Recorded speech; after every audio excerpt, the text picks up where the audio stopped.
Hello students, today we'll talk about Ohm's law.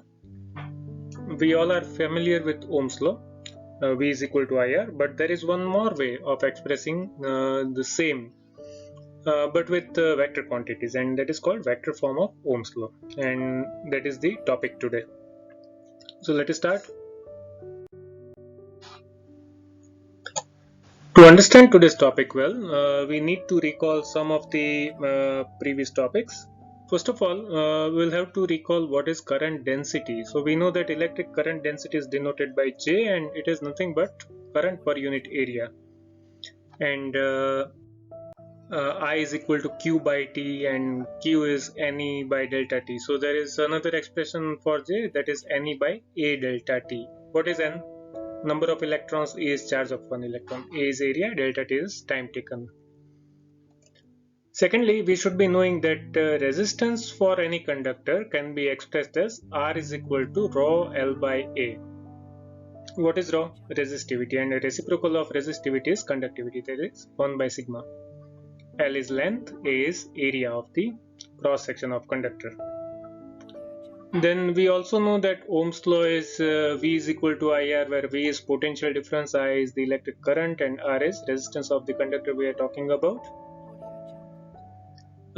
Lastly, we should be knowing one of the second chapter topic, that electric potential is defined as work done to bring unit positive charge from infinity to given point, and hence it is expressed as integration of electric field over the displacement from infinity to given point. You can add limits here, or else you can say that potential difference between 2 points is electric field multiplied by delta x, that is displacement. But this is applicable for one dimensional relation between E and displacement. So according to Ohm's law, we know that V is equal to IR. Potential difference is product of electric current and resistance. Potential difference is directly proportional to electric current. That is Ohm's law.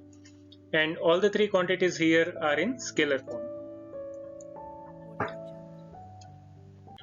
We also know that resistance is rho L by A, as I said earlier. What is rho? Resistivity of the material. L is length and A is cross-sectional area of the resistance.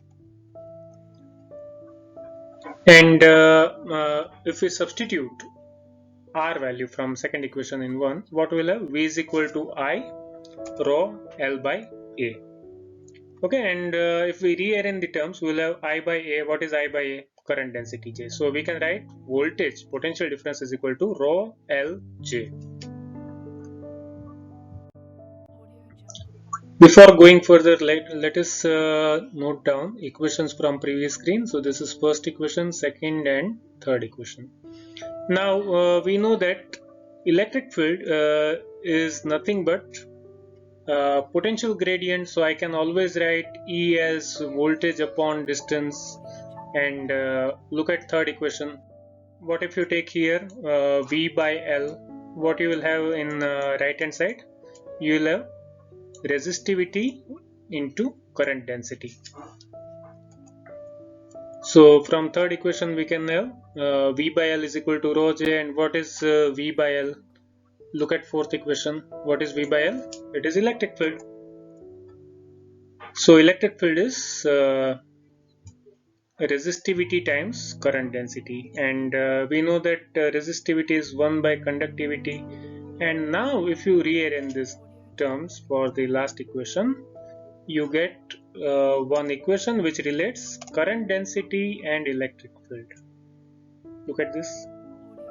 This equation is known as vector form of Ohm's law, because J is vector quantity and electric field is also vector quantity. Moreover, it is conveying the same message. You increase electric field, you are increasing current density.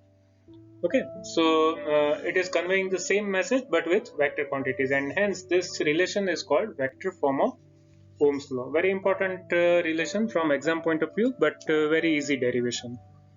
So do derive this relation by yourself, and that is the topic today. Hope you understood it. Thank you.